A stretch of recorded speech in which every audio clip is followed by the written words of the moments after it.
Do you ever have those moments in your life that are so distinctly clear? Like you remember everything about it. You remember the smell of the place, you remember what you were wearing, everything. Well, I had one of those moments when I first moved back to Canada. I was just starting my wedding business.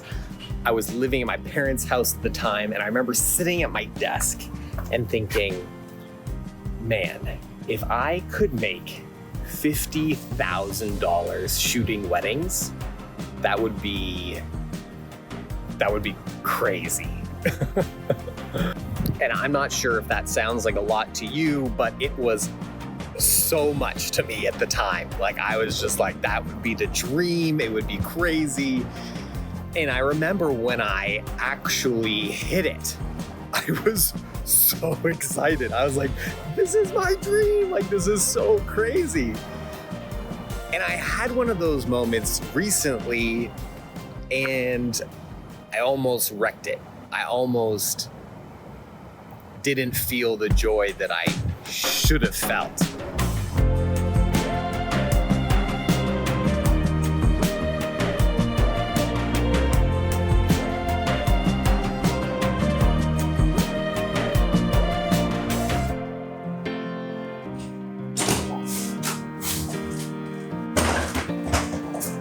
And it has to do with this place right here. Welcome to the new office studio space. I moved into this new office space about a month ago, and if any of you have been watching the videos for a while, you noticed the shift in the location, and that's when I started filming videos here. And if any of you are new here, I'm a wedding photographer based here in Toronto. And while I run a wedding business with my wife, Allie, things started to get really busy. I was recording more videos for this channel. I was still running my wedding business. We had a baby girl this year and we moved to a new part of the city. And so it was time definitely for me to have my own dedicated space, which is crazy and exciting because I've never had my own dedicated kind of studio space to work in before. So I'm going to take you on a very short and small tour, quite literally short, because this space is only 6'5" or something like that. This is very much the before. I have not done anything in here. I've just moved my stuff in and that's about it. So, okay, so here we go. So I'm going to start in this corner. The view as you come in, it's pretty simple. It's just about a 8x9 room.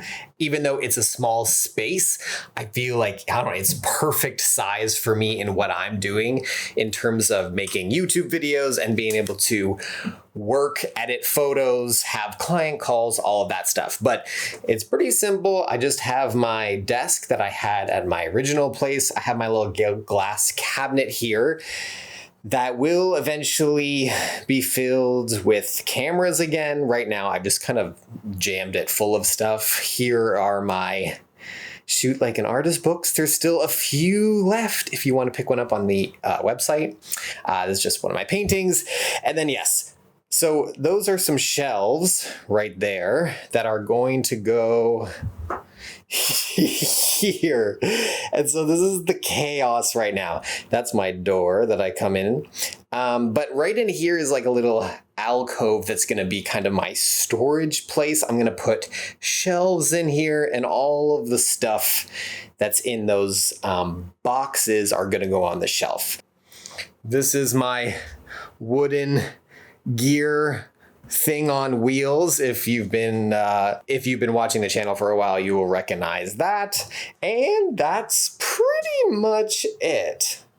As I was moving my stuff in here, I had this thought that I was like, well, if I record videos in here, I just can never show the ceiling. Because if I show the ceiling, they'll know that it's a short ceiling and it's not a tall ceiling. And I was like, wait, what? What's going on with my brain? And I realized that I was starting to compare myself with other imaginary people that have studios, and that their studios were cooler or different or just not what mine was. And all of a sudden I had this point where I was really excited down to I was feeling self-conscious about it. And I just stopped myself for a second. I was like, wait, hold on. This is exactly what I'm looking for. It's exactly what I want right now.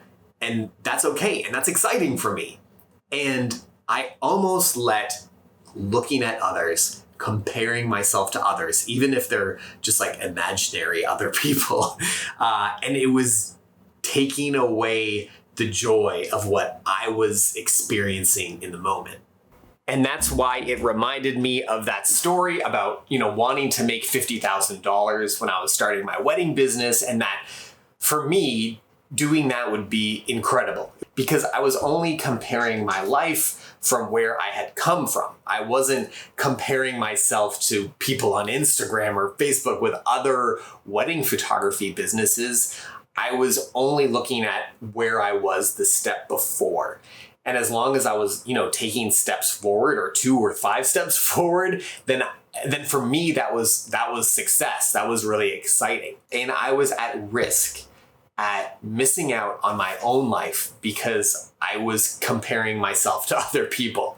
And I think that's so important, being a wedding photographer, being a business person at all. There was so many times when I had maybe only a certain amount of weddings and I knew other people had more weddings. And I was like, oh man, if I just had that, then all my problems would be solved. But over time, I realized that I would actually be more successful if I just stopped worrying about what other people were doing and just did the best with what I had in front of me. So if I had maybe not an ideal wedding that wasn't as exciting or didn't have the flowers that I wanted or whatever, I didn't worry about that. And I just took the wedding, I was grateful for it, and I did the absolute best that I possibly could with what was right in front of me. Because you don't have what you don't have. You can compare yourself to other people and you can worry about what they're having, how many more weddings they're shooting, or the different type of weddings or the gear they have, whatever. Or you can focus down on what you can do with what you have. I'm so excited to share this office with you and to share over the next few weeks the transformation of what I'm going to do with it, because there is so many possibilities. There is so much potential with what is right here, right in front of me.